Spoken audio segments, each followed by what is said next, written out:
ਵਾਹਿਗੁਰੂ ਵਾਹਿਗੁਰੂ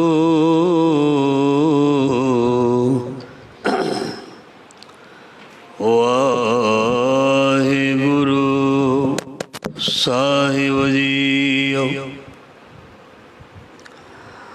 ਮਨਸਾ ਪੂਰਨ ਸ਼ਰਨਾ ਜੋਗ,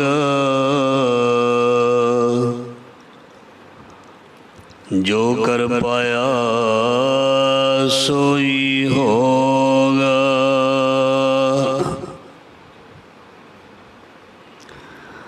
ਹਰਨ ਭਰਨ ਜਾਕਾ ਨਿਤਰ ਫੋਰ,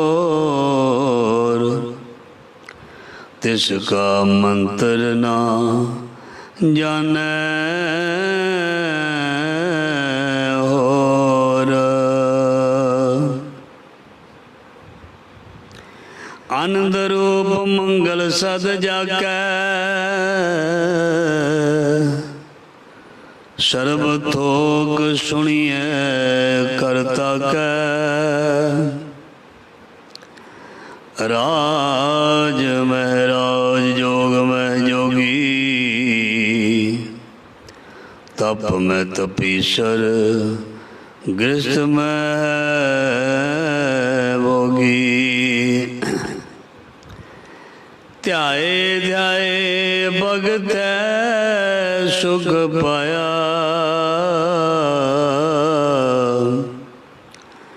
ਨਾਨਕ ਤਿਸ ਪੁਰਖ ਕਾ ਕਿਨੈ ਅੰਤ ਨਾ, ਅੰਤ ਨਾ, ਅੰਤ ਨਾ ਪਾਇਆ। ਤੂੰ ਦਰਿਆਓ ਦਾਨਾ ਬਿਨਾ, ਤੂੰ ਦਰਿਆਓ ਦਾਨਾ ਬਿਨਾ, ਮੈਂ ਮਛਲੀ ਕੈਸੇ ਅੰਤ ਲਹਾ।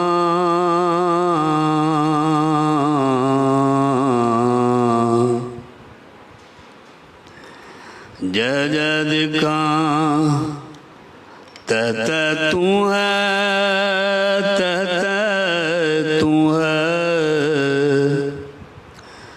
ਤੁਝ ਤੈ ਨਿਸੀ ਫੂਟ ਮਰਾਂ, ਤੁਝ ਤੇ ਨਿਕਸੀ ਫੂਟ ਮਰਾਂ। ਜ਼ਾਹਰਾ ਜ਼ਹੂਰ ਹਾਜਰਾ ਹਜੂਰ, ਸਰਵ ਕਲਾ ਭਰਪੂਰ ਸਮਰਥ ਗੁਰੂ, ਲੋਕ ਪਰਲੋਕ ਦੇ ਰੱਖਿਅਕ ਭਗਤ ਵਸ਼ਲ, ਗਿਆਨ ਦਾ ਸਾਗਰ ਦਸਾਂ ਪਾਤਸ਼ਾਹੀਆਂ ਦੀ ਜੋਤ, ਧੰਨ ਧੰਨ ਸ੍ਰੀ ਗੁਰੂ ਗ੍ਰੰਥ ਸਾਹਿਬ ਮਹਾਰਾਜ ਜੀ ਦੀ ਪਾਵਨ ਪਵਿੱਤਰ ਗੋਦ ਹਜ਼ੂਰੀ ਵਿੱਚ ਗੁਰੂ ਸ਼ਬਦ ਦੇ ਨਾਲ ਜੁੜ ਬੈਠੇ ਸਾਧ ਸੰਗਤ ਜੀ, ਸਤਿਗੁਰੂ ਜੀ ਨੇ ਅਪਾਰ ਬਖਸ਼ਿਸ਼ ਮਿਹਰ ਕੀਤੀ ਹੈ। ਜੀਵਨ ਸਵਾਸ ਤੰਦਰੁਸਤੀਆਂ ਬਖਸ਼ੀਆਂ ਹਨ। ਅੰਮ੍ਰਿਤ ਵੇਲਾ ਸੱਚ ਨਾਉ ਵਡਿਆਈ ਵਿਚਾਰ, ਕਰਮੀ ਆਵੇ ਕੱਪੜਾ ਨਦੀ ਮੁੱਖ ਦਵਾਰ। ਦਇਆ ਮਿਹਰ ਕਰਕੇ ਮਹਾਰਾਜ ਜੀ ਨੇ ਸੰਗਤ ਬਖਸ਼ੀ ਹੈ, ਗੁਰੂ ਦੇ ਦੀਦਾਰ ਬਖਸ਼ੇ ਹਨ, ਸੰਗਤਾਂ ਦੇ ਦਰਸ਼ਨ ਦੀਦਾਰ ਬਖਸ਼ੇ ਹਨ। ਸੋ ਇਸ ਲਈ ਅਸੀਂ ਸਭ ਧੰਨਤਾ ਦੇ ਯੋਗ ਵਡ ਭਾਗੇ ਹਾਂ, ਜਿਨ੍ਹਾਂ ਤੇ ਮਹਾਰਾਜ ਜੀ ਨੇ ਮੁੜ ਮਿਹਰ ਕਿਰਪਾ ਕੀਤੀ ਹੈ ਆਪਣੀ ਬਖਸ਼ਿਸ਼ ਦੇ ਪਾਤਰ ਬਣਾਉਣ ਦੇ ਲਈ।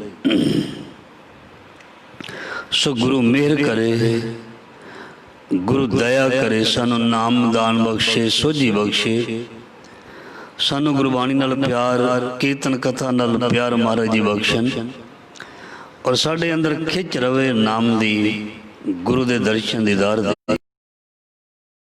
ਕਿਉਂਕਿ ਜਿਨ੍ਹਾਂ ਨੂੰ ਅੰਦਰਲੀ ਖਿੱਚ ਹੈ, ਜਿਨ੍ਹਾਂ ਨੂੰ ਅੰਦਰਲੀ ਖਿੱਚ ਹੈ, ਪਾਤਸ਼ਾਹ ਜੀ ਦੀ ਬਾਣੀ ਕਹਿੰਦੀ ਹੈ ਵੀ ਉਹ ਬਹਿੰਦੇ ਨਹੀਂ, ਉਹ ਟਿਕਦੇ ਨਹੀਂ, ਉਹ ਤੁਰੇ ਰਹਿੰਦੇ ਨੇ। ਉਹ ਤੁਰੇ ਰਹਿੰਦੇ ਨੇ, ਉਹ ਬਹਿੰਦੇ ਨਹੀਂ, ਟਿਕਦੇ ਨਹੀਂ। ਜਿਨ੍ਹਾਂ ਨੂੰ ਖਿੱਚ ਹੈ ਉਹ ਗੁਰੂ ਵੱਲ ਜਾਂਦੇ ਨੇ, ਆਉਂਦੇ ਨੇ, ਬਹਿੰਦੇ ਨੇ, ਸੁਣਦੇ ਨੇ, ਦੇਖਦੇ ਨੇ। ਜਿਨ੍ਹਾਂ ਨੂੰ ਗੁਰੂ ਦੀ ਖਿੱਚ ਹੈ ਉਹ ਗੁਰੂ ਦਾ ਹੁਕਮ ਵੀ ਮੰਨਦੇ ਨੇ। ਜਿਨ੍ਹਾਂ ਨੂੰ ਗੁਰੂ ਦੇ ਪ੍ਰੇਮ ਦੀ ਖਿੱਚ ਹੈ ਨਾ, ਜੋ ਗੁਰੂ ਸਾਹਿਬ ਫਰਮਾਨ ਕਰਦੇ ਨੇ, ਹੁਕਮ ਕਰਦੇ ਨੇ, ਉਹ ਉਸ ਨੂੰ ਮੰਨਦੇ ਵੀ ਨਹੀਂ। ਕਿਉਂਕਿ ਹੁਕਮ ਮੰਨੀਏ ਹੋਵੇ ਪ੍ਰਵਾਨ, ਤਾਂ ਖਸਮੇ ਕਾ ਮਹਿਲ ਪਾਇਸ। ਸੋ ਇਸ ਲਈ ਗੁਰੂ ਮਹਾਰਾਜ ਜੀ ਮਿਹਰ ਕਰਨ, ਸਾਨੂੰ ਨਾਮਦਾਨ, ਨਾਮ ਦੀ ਬਰਕਤ ਬਖਸ਼ਣ, ਤਾਂ ਜੋ ਸਾਡਾ ਜੀਵਨ ਜਿਹੜਾ ਇਹ ਗੁਰਮਤਿ ਵਾਲਾ ਹੋ ਜਾਏ ਔਰ ਅਸੀਂ ਇਸ ਸੰਸਾਰ ਸਾਗਰ ਤੋਂ ਤਰ ਕੇ ਜਾਈਏ। ਸੋ ਪਾਤਸ਼ਾਹ ਜੀ ਦੀ ਪਾਵਨ ਪਵਿੱਤਰ ਬਾਣੀ ਹੈ, ਰਾਮ ਸਿਮਰ ਇਹ ਹੈ ਤੇਰੇ ਕਾਜ ਹੈ, ਮਾਇਆ ਕੋ ਸੰਗ ਤਿਆਗ ਪ੍ਰਭ ਜੋ ਕੀ ਸ਼ਰਨ ਲਾਗ, ਜਗਤ ਸੁਖ ਮਾਨ ਮਿਥਿਆ ਝੂਠੋ ਸਭ ਸਾਜ ਹੈ। ਇਸ ਜਗ ਦੇ ਵਿੱਚ ਨਾਮ ਦੀ ਮਹਿਮਾ ਜਿਹੜੀ ਹੈ ਇਹ ਬਹੁਤ ਜ਼ਿਆਦਾ ਦੱਸੀ ਗਈ ਹੈ, ਕੀਤੀ ਗਈ ਹੈ। ਸੋ ਨਾਮ ਦੀ ਮਹਿਮਾ, ਨਾਮ ਦੀ ਵਡਿਆਈ ਇਹ ਸਾਨੂੰ ਸਤਿਗੁਰੂ ਜੀ ਨੇ ਬਖਸ਼ਿਸ਼ ਕੀਤੀ ਹੈ। ਜੇ ਨਾਮ ਨਾ ਸਾਡੇ ਜੀਵਨ ਵਿੱਚ ਹੋਵੇ ਤੇ ਅਸੀਂ ਆਪਣੇ ਜੀਵਨ ਦੇ ਵਿੱਚ ਕੁਝ ਵੀ ਪ੍ਰਾਪਤ ਨਹੀਂ ਕਰ ਸਕਦੇ, ਅਸੀਂ ਕਿਸੇ ਵੀ ਕੰਮ ਦੇ ਨਹੀਂ। ਨਾਮ ਦੀਆਂ ਬਰਕਤਾਂ ਨੇ ਅਸੀਂ ਖੁਸ਼ ਹਾਂ, ਖਾਂਦੇ ਹਾਂ, ਪੀਂਦੇ ਹਾਂ, ਪਹਿਨਦੇ ਹਾਂ, ਮਿਲਦੇ ਗਿਲਦੇ ਹਾਂ, ਔਰ ਇਸ ਸੰਸਾਰ ਦੇ ਵਿੱਚ, ਜਗ ਦੇ ਵਿੱਚ ਬੜੀ ਸ਼ੋਭਾ, ਬੜੀ ਵਡਿਆਈ ਤੇ ਬੜਾ ਨਾਮ ਖੱਟਦੇ ਹਾਂ। ਇਹ ਗੁਰੂ ਮਹਾਰਾਜ ਦੀ ਬਖਸ਼ਿਸ਼, ਕਿਰਪਾ ਸਦਕਾ, ਮਿਹਰ ਸਦਕਾ। ਸੋ ਜਿਸ ਤੇ ਉੱਪਰ ਮਿਹਰ ਹੁੰਦੀ ਹੈ ਮਹਾਰਾਜ ਜੀ ਉਸ ਨੂੰ ਬਹੁਤ ਵਧਾਉਂਦੇ ਨੇ। ਇੱਕ ਸ਼ਬਦ ਹੁੰਦਾ ਵਧਾਈਆਂ, ਗੁਰਸਿੱਖਾਂ ਮਨ ਵਧਾਈਆਂ, ਜਿਨੀ ਮੇਰਾ ਸਤਿਗੁਰ ਡਿਠਾ ਰਾਮ ਰਾਜੇ, ਕੋਈ ਕਰ ਗੱਲ ਸੁਣਾਵੇ ਹਰ ਨਾਮ ਕੀ, ਸੋ ਲੱਗੇ ਗੁਰਸਿੱਖਾਂ ਮਨ ਮਿੱਠਾ। ਜਦੋਂ ਕੋਈ ਗੁਰੂ ਵੱਲ ਆਉਂਦਾ ਹੈ ਤੇ ਗੁਰੂ ਉਸ ਨੂੰ ਵਧਾਉਂਦਾ ਹੈ। ਵਧਾਈਆਂ ਦਾ ਮਤਲਬ ਹੁੰਦਾ ਹੈ ਵਧਾਉਣਾ। ਗੁਰੂ ਉਸ ਨੂੰ ਬਹੁਤ ਵਧਾਉਂਦਾ ਹੈ, ਬਹੁਤ ਜ਼ਿਆਦਾ ਉੱਪਰ ਲੈ ਕੇ ਜਾਂਦਾ ਹੈ। ਉੱਪਰ ਦਾ ਮਤਲਬ ਸੰਸਾਰ ਪੱਖੋਂ ਵੀ ਤੇ ਅੰਦਰੋਂ ਵੀ, ਬਾਹਰੋਂ ਵੀ ਤੇ ਅੰਦਰੋਂ ਵੀ, ਦੋਨਾਂ ਪਾਸਿਓਂ ਮਹਾਰਾਜ ਜੀ ਬਹੁਤ ਜ਼ਿਆਦਾ ਉੱਚਾ ਤੇ ਸੁੱਚਾ ਕਰ ਦਿੰਦੇ ਨੇ, ਬਹੁਤ ਵੱਡਾ ਬਣਾ ਦਿੰਦੇ ਨੇ, ਸੁਰਤ ਨੂੰ ਬਹੁਤ ਵੱਡੀ ਬਣਾ ਦਿੰਦੇ ਨੇ, ਬਹੁਤ ਸਿਆਣਾ ਮਨੁੱਖ ਬਣ ਜਾਂਦਾ। ਕਦੋਂ? ਜਦੋਂ ਉਸ ਦੀ ਬਖਸ਼ਿਸ਼ ਆਰੰਭ ਹੁੰਦੀ ਹੈ। ਉਹਦੀ ਬਖਸ਼ਿਸ਼ ਸੰਸਾਰ ਦੇ ਸਾਰੇ ਲੋਕਾਂ ਦੇ ਉੱਪਰ ਪੂਰਨ ਰੂਪ ਦੇ ਵਿੱਚ ਹੈ, ਪਰ ਅਸੀਂ ਉਸ ਦੀ ਬਖਸ਼ਿਸ਼ ਇਸ ਪ੍ਰਕਾਰ ਪ੍ਰਾਪਤ ਕਰਨੀ ਹੈ ਵੀ ਸਾਨੂੰ ਉਸ ਦੇ ਵਿੱਚ ਉਸ ਦੀ ਵਡਿਆਈ, ਸਿਫਤ ਸਲਾਹ, ਦਰਸ਼ਨ ਪਿਆਸੀ, ਦਿਨ ਰਾਤ ਚਿਤਵ ਅੰਦਰ ਨੀਤ, ਇਹ ਚੀਜ਼ ਤੇ ਗੁਰੂ ਦੇ ਨਾਲ ਆਪਣਾ ਬਹੁਤ ਗਹਿਰਾ ਰਿਸ਼ਤਾ ਜਿਹੜਾ, ਇਹ ਜਿਹੜੀ ਚੀਜ਼ ਸਾਨੂੰ ਇਹ ਮੰਗਣੀ ਚਾਹੀਦੀ ਹੈ ਤੇ ਬਣਨੀ ਚਾਹੀਦੀ ਹੈ। ਸੋ ਗੁਰੂ ਜੀ ਦਿਆਲੂ ਨੇ, ਗੁਰੂ ਪਾਤਸ਼ਾਹ ਜੀ ਬਹੁਤ ਦਿਆਲੂ ਨੇ। ਜਿਵੇਂ ਦੀ ਕੋਈ ਭਾਵਨਾ ਰੱਖਦਾ ਉਸ ਦੀ ਉਸੇ ਤਰ੍ਹਾਂ ਦੀ ਭਾਵਨਾ ਹੀ ਪੂਰੀ ਹੋ ਜਾਂਦੀ ਹੈ। ਜਿਸ ਤਰ੍ਹਾਂ ਦੀ ਕੋਈ ਇੱਛਾ ਰੱਖਦਾ ਗੁਰੂ ਕੋਲੋਂ, ਉਸ ਦੀ ਉਸ ਤਰ੍ਹਾਂ ਦੀ ਇੱਛਾ ਹੀ ਪੂਰੀ ਹੋ ਜਾਂਦੀ ਹੈ। ਕਿਉਂਕਿ ਸਾਰੀਆਂ ਇੱਛਾਵਾਂ ਨੂੰ ਪੂਰੀਆਂ ਕਰਨ ਵਾਲਾ ਸਤਿਗੁਰੂ ਹੈ। ਇੱਛਾ ਪੂਰਕ ਸਰਬ ਸੁਖ ਦਾਤਾ ਹਰ, ਜਾਗੇ ਵਸ ਹੈ ਕਾਮ ਧੇਨਾ, ਸੋ ਐਸਾ ਹਰ ਧਿਆਈਏ ਮੇਰੇ ਜਿਹੜੇ, ਤਾਂ ਸਰਬ ਸੁਖ ਪਾਵੈ ਮੇਰੇ ਮਨਾ। ਸਾਰੀਆਂ ਇੱਛਾਵਾਂ ਜਿਹੜੀਆਂ ਨੇ ਗੁਰੂ ਤੋਂ ਹੀ ਪੂਰੀਆਂ ਹੁੰਦੀਆਂ ਹਨ। ਅਸੀਂ ਜਿੰਨੇ ਮਰਜ਼ੀ ਕੋਸ਼ਿਸ਼ ਕਰ ਲਈਏ ਵੀ ਅਸੀਂ ਆਹ ਚੀਜ਼ ਨੂੰ ਪੂਰੀ ਕਰ ਲਈਏ, ਆਹ ਚੀਜ਼ ਕਰ ਲਈਏ, ਉਹ ਕਰ ਲਈਏ, ਪਰ ਅਸੀਂ ਕਿੰਨੀਆਂ ਕੁ ਚੀਜ਼ਾਂ ਪੂਰੀਆਂ ਕਰ ਸਕਾਂਗੇ? ਦੁਨੀਆ ਵਿੱਚ ਬਹੁਤ ਵਸਤੂਆਂ ਨੇ, ਬੜੇ ਪਦਾਰਥ ਨੇ, ਬੜੀ ਮਾਇਆ ਹੈ। ਕਿਹੜੀ ਕਿਹੜੀ ਚੀਜ਼ ਨੂੰ ਅਸੀਂ ਇਕੱਠੀ ਕਰਦੇ ਰਵਾਂਗੇ, ਕਿਸ ਕਿਸ ਨੂੰ ਪੂਰੀ ਕਰਦੇ ਰਵਾਂਗੇ? ਸਾਡੇ ਕੋਲ ਪੂਰੀਆਂ ਨਹੀਂ ਪੈਣੀਆਂ, ਪੂਰੀ ਨਹੀਂ ਹੋਣੀ। पर जदों गुरु महाराज की बख्शिश हो जानी है उसने सानू पूरा कर देना है, उसने साडी पूरी पा देनी है। सो इसलिए जैसा सतगुरु सुनीदा तैसो ही मैं नीट, जिवें दा सानू चाहिदा सी रोज़ सरवण करदे हो उस तरह का सानू मिल चुका है। जे मिल चुका है तो उस तो सानू फायदा लाहा ले लेना चाहिए, अपने जीवन नू सफल कर लेना चाहिए। सो आओ गुरु महाराज जी मेहर करन, दया करन, कृपा करन। जो लड़ीवार शब्द की विचार असी रोज़ सरवण करते हाँ, सो लड़ीवार शब्द की विचार तुहाडे नाल सो गुरु कृपा करे सांझी करते हाँ। बड़े ही ध्यान दे नाल शब्द नू सरवण करया करो, क्योंकि ध्यान दे नाल ही शब्द नू सरवण करन दे नाल शब्द की समझ आउंदी है, असी गहराई विच जांदे हैं। जदों तक असी ध्यान नहीं देंदे उदों तक असी महाराज जी की उस बाणी का आनंद नहीं लै सकते, और कई बार असी विषय तो भी परे हो सकते हाँ। इसलिए गुरु की बाणी सानू बहुत वड्डा ज्ञान दिंदी है, गुरु की बाणी तो ज्ञान लेना। सो गुरु दे शब्द नू अपने पुराना जीवन का आधार मनना। सो अज का शब्द आरंभ होया गुरु ग्रंथ साहब जी के अंग 284 के उपर। शब्द की पंक्ति आप जी ने सरवण कर ली है आरंभ विच, मनसा पूरन सरना जोग जो कर पाया सोई हो। मैनू किसी दे मन का नहीं पता, पर मेरे परमात्मा नू साडे सारियां दे मन का पता। कई बार एक बंदा दूजे बंदे कोलों संगदा संगदा कोई गल कह नहीं पाउंदा, ध्यान देना। कई बार बंदा गल कहनी चाहुंदा दूजे नू, पर कई बार संग जांदा ते ओह रहन दिंदा, छड्डो जी।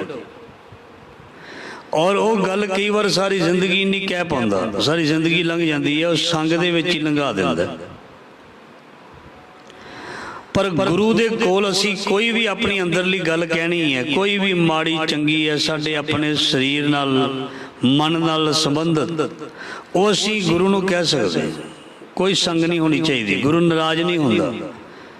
जिवें दी मर्जी कोई भी गल होवे गुरु दे अगे कर लेनी चाहिए, किसी भी तरह। सो जो इस तरह करदा फिर ओहदा सुनिया पढ़िया जिहड़ा वो सफल हुंदा। सो गुरु महाराज जी फरमान करते ने, मनसा पूरन सरना जोग। मन दे सारे फुरनियां नूं पूर्ण करन दे लई गुरु समर्थ है, बशर्ते है भी उसकी शरण आया जाए। जो शरण आवे तिस कंठ लावे, ए बिरध स्वामी संदा।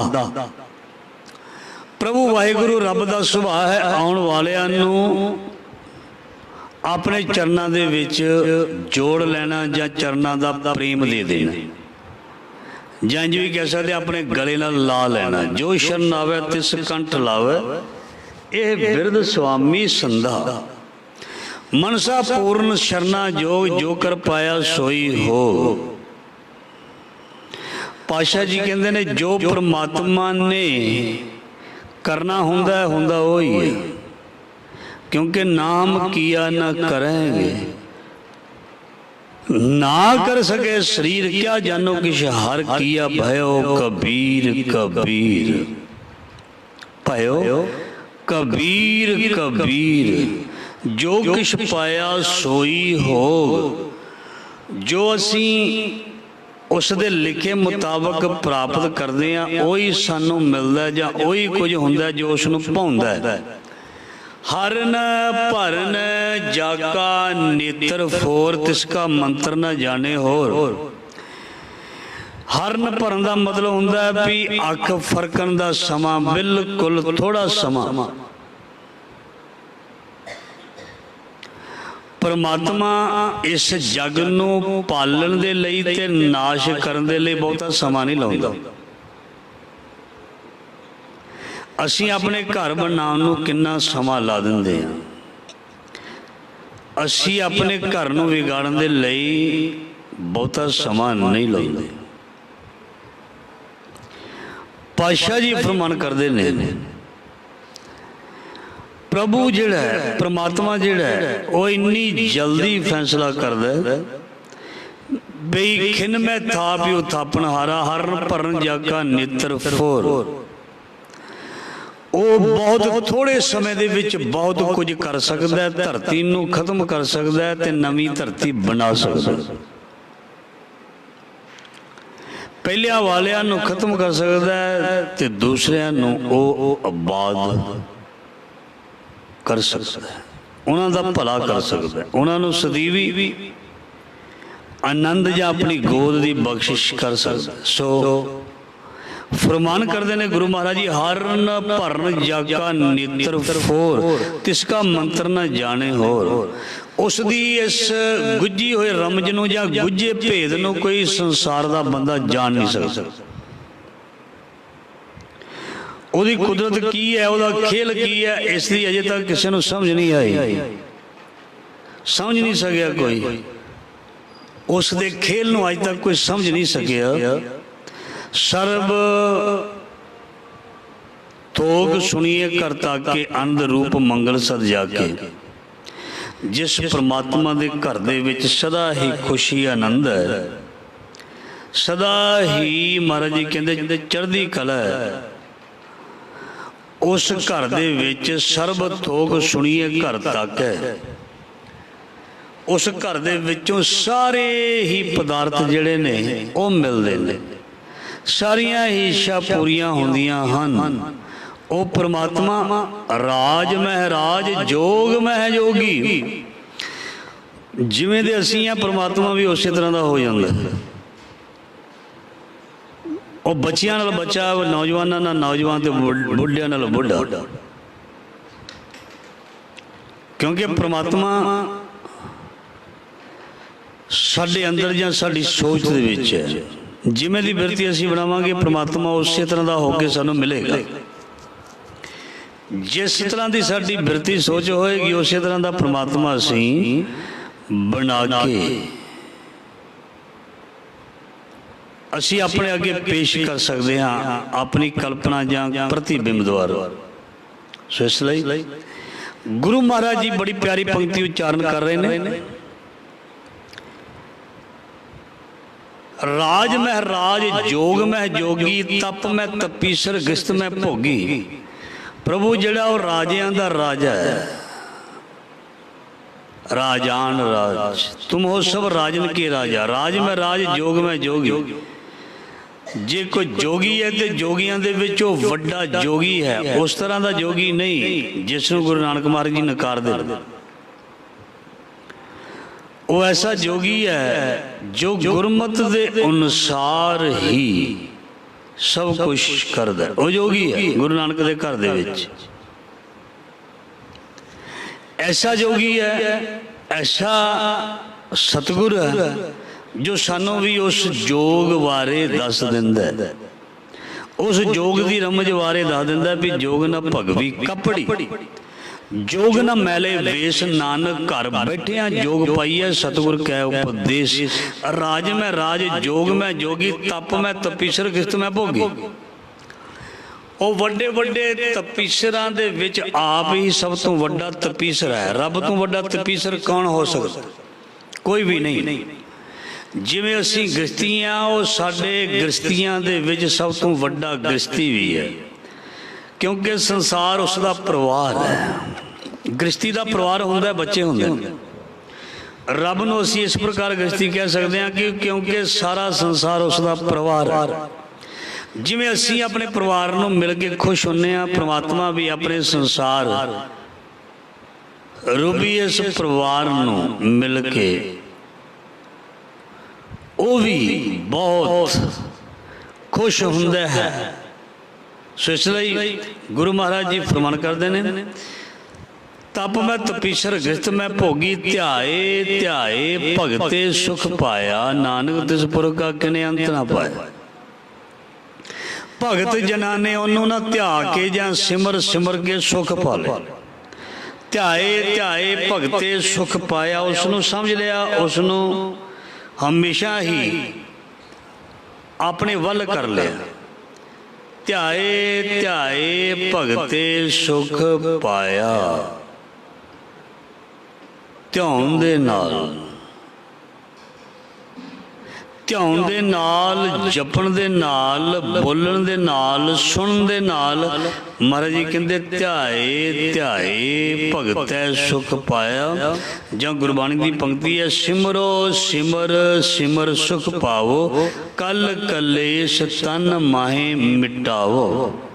ਧਿਆਏ ਧਿਆਏ ਭਗਤੇ ਸੁਖ ਪਾਇਆ, ਨਾਨਕ ਤਿਸ ਪੁਰਖ ਕਾ ਕਿਨੈ ਅੰਤ ਨਾ ਪਾਇਆ। ਸੋ ਗੁਰੂ ਮਹਾਰਾਜ ਜੀ, ਗੁਰੂ ਅਰਜਨ ਦੇਵ ਜੀ ਫਰਮਾਨ ਕਰ ਰਹੇ ਨੇ, ਉਸ ਅਕਾਲ ਪੁਰਖ ਦਾ ਅੱਜ ਤੱਕ ਬੇਅੰਤ ਦਾ ਕੋਈ ਅੰਤ ਨਹੀਂ ਜਾਣ ਸਕਿਆ। ਕੋਈ ਉਸ ਨੂੰ ਪੂਰਨ ਤੌਰ ਤੇ ਸਮਝ ਨਹੀਂ ਸਕਿਆ। ਜੋ ਸਮਝ ਗਿਆ ਉਹ ਦੱਸ ਨਹੀਂ ਸਕਿਆ। ਜਿਸ ਨੇ ਦੱਸਿਆ, ਜਿਸ ਨੇ ਦੱਸਿਆ ਉਹਨੂੰ ਝੂਠਾ ਮੰਨਿਆ ਗਿਆ। ਕਿਉਂਕਿ ਪ੍ਰਮਾਤਮਾ ਕਿੱਡਾ ਕੁ ਵੱਡਾ, ਕਿੱਡੀ ਕੁ ਵੱਡੀ ਗਹਿਰਾਈ ਹੈ। ਇਹ ਤੇ ਪ੍ਰਮਾਤਮਾ ਦੇ ਨਾਲ, ਇਹ ਪ੍ਰਮਾਤਮਾ ਵਾਹਿਗੁਰੂ ਦੇ ਨਾਲ ਅਟੈਚ ਰਹਿਣ ਕਰਕੇ, ਕੋਲ ਰਹਿਣ ਕਰਕੇ ਸੋ ਸਾਨੂੰ ਉਸ ਪ੍ਰਮਾਤਮਾ ਦੀ ਬਖਸ਼ਿਸ਼ ਮਿਲੇਗੀ ਜਾਂ ਉਸ ਬਾਰੇ ਸਮਝ ਆਏਗੀ। ਇਸ ਲਈ ਪਾਤਸ਼ਾਹ ਜੀ ਫਰਮਾਨ ਕਰਦੇ ਹਨ, ਨਾਨਕ ਤਿਸ ਪੁਰਖ ਕਾ ਕਿਨੇ ਅੰਤ ਨਾ ਪਾਇਆ। ਉਸ ਅਕਾਲ ਪੁਰਖ ਵਾਹਿਗੁਰੂ ਦਾ ਇਸ ਸੰਸਾਰ ਦੇ ਵਿੱਚ ਕਿਸੇ ਨੇ ਅੰਤ ਨਹੀਂ ਪਾਇਆ। ਜੋ ਉਸ ਨੂੰ ਲੱਭਣਗੇ, ਢੂੰਡਣਗੇ, ਉਹਦੇ ਵਿੱਚ ਹੀ ਉਹਦਾ ਰੂਪ ਬਣ ਗਏ। ਉਹ ਦੱਸ ਹੀ ਨਾ ਸਕੇ ਕਿ ਉਸ ਦੀ ਵਿਸ਼ਾਲਤਾ ਕੀ ਹੈ। ਉਹ ਦੱਸ ਹੀ ਨਾ ਸਕੇ ਕਿ ਪ੍ਰਮਾਤਮਾ ਕਿੱਡਾ ਕੁ ਵੱਡਾ। ਨਾਨਕ ਤਿਸ ਪੁਰਖ ਕਾ ਕਿਨੇ ਅੰਤ ਨਾ ਪਾਇਆ। ਗੁਰਬਾਣੀ ਸਾਨੂੰ ਦੱਸਦੀ ਹੈ, ਤੂੰ ਬੇਅੰਤ ਕੋ ਬਿਰਲਾ ਜਾਣ। ਉਹਦਾ ਅੰਤ ਨਹੀਂ ਪਾ ਸਕਦੇ, ਕਿਉਂਕਿ ਪ੍ਰਮਾਤਮਾ ਨੂੰ ਸੰਸਾਰ ਦੇ ਵਿੱਚ ਸਭ ਤੋਂ ਵੱਡਾ ਅਸੀਂ ਮੰਨਦੇ ਹਾਂ ਤੇ ਗਿਣਦੇ ਹਾਂ। ਸੋ ਇਹ ਅੱਜ ਦੇ ਲੜੀਵਾਰ ਸ਼ਬਦ ਦੀ ਵਿਚਾਰ ਸੀ ਜੋ ਗੁਰੂ ਮਹਾਰਾਜ ਜੀ ਨੇ ਸਾਨੂੰ ਸਰਵਣ ਕਰਵਾਈ। ਸੋ ਗੁਰੂ ਪਿਆਰੀ ਸਾਧ ਸੰਗਤ ਜੀ, ਰੋਜ਼ ਅਸੀਂ ਗੁਰਮਤਿ ਵਿਚਾਰਾਂ ਜਿਹੜੀਆਂ ਹਨ ਉਹ ਸਰਵਣ ਕਰਦੇ ਹਾਂ। ਬੜੀਆਂ ਮਹਿੰਗੀਆਂ ਵਿਚਾਰਾਂ ਹੁੰਦੀਆਂ ਨੇ, ਔਰ ਕਈ ਵਾਰੀ ਐਸੀਆਂ ਵਿਚਾਰਾਂ ਹੁੰਦੀਆਂ ਜਿਨ੍ਹਾਂ ਦੇ ਬਾਰੇ ਕਦੀ ਸੋਚਿਆ ਨਹੀਂ ਹੁੰਦਾ। ਇਸ ਲਈ ਵਿਦਿਆ ਵਿਚਾਰੀ ਤਾਂ ਪਰਉਪਕਾਰੀ, ਸਭ ਤੇ ਉਤਮ ਹਰਿ ਕੀ ਕਥਾ, ਨਾਮ ਸੁਣਤ ਦਰਦ ਦੁੱਖ ਲਥਾ। ਸੋ ਗੁਰੂ ਮਹਾਰਾਜ ਜੀ ਮਿਹਰ ਕਰਨ, ਕਿਰਪਾ ਕਰ, ਜੋ ਵਿਚਾਰ ਅਸੀਂ ਸਰਵਣ ਕਰੀਦੀ ਹੈ ਉਸ ਵਿਚਾਰ ਨੂੰ ਅਸੀਂ ਵਿਚਾਰਨਾ। ਇਹ ਨਹੀਂ ਵੀ ਕੋਈ ਵਿਚਾਰ ਸੁਣੀ ਤੇ ਉਹਨੂੰ ਛੱਡ ਦਿੱਤਾ। ਜੋ ਅਸੀਂ ਸੁਣਦੇ ਆ ਨਾ, ਜੇ ਉਸ ਨੂੰ ਆਪਣੇ ਵਿਚਾਰ ਵਿੱਚ ਲਿਆਵਾਂਗੇ ਘਰ ਜਾ ਕੇ ਵੀ ਉਸ ਦਾ ਅਸਰ ਤਾਂ ਹੋਏਗਾ। ਜੇ ਕੋਈ ਆਪਣੇ ਆਪ ਨੂੰ ਪਰਖੇਗਾ ਨਹੀਂ, ਆਪਣੇ ਆਪ ਨੂੰ ਵਿਚਾਰੇਗਾ ਨਹੀਂ, ਆਪਣੇ ਆਪ ਨੂੰ ਸੁਣੇਗਾ ਨਹੀਂ, ਤੇ ਉਹ ਜ਼ਿੰਦਗੀ ਦੇ ਵਿੱਚ ਹਮੇਸ਼ਾ ਘਾਟੇ ਦੇ ਵਿੱਚ ਰਹੇਗਾ। ਇਸ ਲਈ ਜਿੰਨਾ ਵੀ ਗਿਆਨ ਹੈ ਉਸ ਨੂੰ ਅਸੀਂ ਆਪਣੇ ਅੰਤਰ ਆਤਮਾ ਦੇ ਵਿੱਚ ਵਸਾਉਣਾ। ਜਿੰਨਾ ਵੀ ਗੁਰੂ ਗ੍ਰੰਥ ਸਾਹਿਬ ਜੀ ਦਾ ਗਿਆਨ ਹੈ ਇਸ ਨੂੰ ਅਸੀਂ ਸੰਭਾਲ ਕੇ ਰੱਖਣਾ। ਬਹੁਤ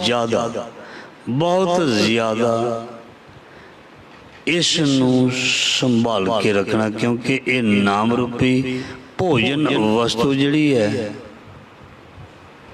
ਇਹ ਬਹੁਤ ਮਹਿੰਗੀ ਹੈ, ਬਹੁਤ ਮਹਿੰਗੀ ਹੈ। ਨਾਮ ਵਸਤੂ ਬਹੁਤ ਮਹਿੰਗੀ ਹੈ ਤੇ ਵਿਰਲੇ ਵਿਰਲਿਆਂ ਨੂੰ ਇਹ ਮਿਲਦੀ ਹੈ। ਜਿਸ ਨੂੰ ਮਿਲ ਜਾਏ ਉਹਦੇ ਨਾਲੋਂ ਦੁਨੀਆ ਦੇ ਵਿੱਚ ਬੜਭਾਗਾ ਹੋਰ ਕੌਣ ਹੋ ਸਕਦਾ। ਸੋ ਗੁਰੂ ਮਹਾਰਾਜ ਜੀ ਮਿਹਰ ਕਰਨ, ਸ਼ਬਦ ਦਾ ਭਾਵ ਅਰਥ ਸਾਡੇ ਹਿਰਦੇ ਵਿੱਚ ਵਸੇ ਔਰ ਗੁਰਮਤਿ ਵਾਲਾ ਜੀਵਨ ਅਸੀਂ ਬਤੀਤ ਕਰੀਏ। ਰੋਜ਼ ਜੋ ਤੁਸੀਂ ਸਰਵਣ ਕਰਦੇ ਹੋ, ਰੋਜ਼ ਜੋ ਅਸੀਂ ਸਰਵਣ ਕਰਦੇ ਹਾਂ ਗੁਰੂ ਤੋਂ, ਮਹਾਰਾਜ ਮੈਂ ਵੀ ਸਰਵਣ ਕਰਦਾ, ਤੁਸੀਂ ਵੀ ਸਰਵਣ ਕਰਦੇ ਹੋ, ਅਸੀਂ ਉਸ ਨੂੰ ਵਿਚਾਰ ਅਧੀਨ ਲਿਆ ਕੇ ਆਪਣੇ ਜੀਵਨ ਨੂੰ ਬਹੁਤ ਖੁਸ਼ਹਾਲ ਤੇ ਬਹੁਤ ਵਧੀਆ ਬਣਾ ਸਕਦੇ ਹਾਂ। ਗੁਰੂ ਪਾਤਸ਼ਾਹ ਜੀ ਮਿਹਰ ਤੇ ਦਇਆ ਕਰਨ। ਇਸ ਲਈ ਗੁਰਬਾਣੀ ਇਸ ਜਗ ਮੈਂ ਚਾਨਣ, ਗੁਰਬਾਣੀ ਜਿਹੜੀ ਹੈ ਸਾਡੇ ਲਈ ਇੱਕ ਚਾਨਣ ਹੈ, ਸਾਡੇ ਲਈ ਐਸਾ ਚਾਨਣ ਹੈ ਜੋ ਜਨਮ ਜਨਮ ਦੇ ਸੁੱਤਿਆਂ ਨੂੰ ਇੱਕ ਵਾਰੀ ਵਾਹਿਗੁਰੂ ਸੱਚੇ ਪਾਤਸ਼ਾਹ ਕਿਰਪਾ ਕਰਕੇ ਮਿਹਰ ਕਰਕੇ ਜਗਾ ਕੇ ਸਾਨੂੰ ਬਾਹਰ ਲੈ ਆਉਂਦੇ ਨੇ। ਨਹੀਂ ਤੇ ਮਹਾਰਾਜ ਜੀ ਫਰਮਾਨ ਕਰਦੇ ਨੇ ਬਹੁਤ ਲੋਕਾਂ ਦੀ ਜ਼ਿੰਦਗੀ ਜਿਹੜੀ ਚਲੀ ਗਈ ਹੈ, ਤੇਰੀ ਵੀ ਜਾ ਰਹੀ ਹੈ। ਔਦ ਘਟੇ ਦਿਨ ਸਿਰੇ ਨਾਰੇ, ਮਨ ਗੁਰਮਿਲ ਕਾਜ ਸਵਾਰ। ਇਸ ਕਰਕੇ ਆਪਣੇ ਜੀਵਨ ਨੂੰ, ਆਪਣੇ ਸਵਾਸਾਂ ਨੂੰ ਸਫਲ ਕਰ ਲੈ। ਮੁੜ ਵਾਪਸ ਨਹੀਂ ਆਉਣਾ, ਮੁੜ ਇਹ ਮੌਕਾ ਨਹੀਂ ਮਿਲਣਾ, ਮੁੜ ਉਹ ਰੂਹਾਂ ਨਹੀਂ ਮਿਲਣੀਆਂ ਜਿਹੜੀਆਂ ਰੂਹਾਂ ਮੌਜੂਦ ਹਨ ਜਾਂ ਸੀ। ਬੜਾ ਕੁਝ ਹੋ ਜਾਂਦਾ ਹੈ, ਪਰ ਕਿਸੇ ਦੇ ਜਨਮ ਤੋਂ ਬਾਅਦ ਉਹ ਚੀਜ਼ ਬਣਦੀ ਨਹੀਂ ਜੋ ਪਹਿਲਾਂ ਬਣਨੀ ਸੀ। ਇਸ ਕਰਕੇ ਚੰਗਾ ਕਰਮ ਜਿਹੜਾ ਬਹੁਤ ਛੇਤੀ ਕੀਤਾ ਜਾਏ, ਮਾੜੇ ਕਰਮ ਤੋਂ ਤੌਬਾ ਕੀਤੀ ਜਾਏ, ਮਾੜੇ ਕਰਮ ਨੂੰ ਕੀਤਾ ਹੀ ਨਾ ਜਾਏ। ਚੰਗੇ ਕਰਮ ਦੇ ਲਈ ਕਾਹਲੀ ਕੀਤੀ ਜਾਵੇ। ਚੰਗੇ ਕਰਮ ਕਰਨ ਦੇ ਨਾਲ ਗੁਰੂ ਮਹਾਰਾਜ ਜੀ ਦੀ ਬਖਸ਼ਿਸ਼ ਕਿਰਪਾ ਦੇ ਅਸੀਂ ਪਾਤਰ ਬਣ ਸਕਦੇ ਹਾਂ। ਸੋ ਗੁਰੂ ਮਿਹਰ ਕਰੇ ਇਸ ਦਾ ਭਾਵ ਅਰਥ ਸ਼ਬਦ ਦਾ ਸਾਡੇ ਹਿਰਦੇ ਵਿੱਚ ਵਸੇ। ਗੁਰਬਾਣੀ ਦੇ ਸ਼ਬਦ ਦੀ ਵਿਚਾਰ ਕਰਦਿਆਂ ਹੋਈਆਂ ਭੁੱਲਾਂ ਚੁੱਕਾਂ ਦੀ ਖਿਮਾ। ਸੋ ਗੁਰੂ ਮਿਹਰ ਕਰੇ, ਸਰਬੱਤ ਦੀ ਹਾਜ਼ਰੀ ਪ੍ਰਵਾਨ ਕਰੇ ਸੱਚੇ ਪਾਤਸ਼ਾਹ, ਸਭ ਨੂੰ ਚੜ੍ਹਦੀਆਂ ਕਲਾਂ ਦੀ ਬਖਸ਼ਿਸ਼ ਕਰੇ। ਇੰਨੀ ਸੇਵਾ ਪ੍ਰਵਾਨ। ਫਤਿਹ ਬੁਲਾਓ ਜੀ। ਵਾਹਿਗੁਰੂ ਜੀ ਕਾ ਖਾਲਸਾ, ਵਾਹਿਗੁਰੂ ਜੀ ਕੀ ਫਤਿਹ।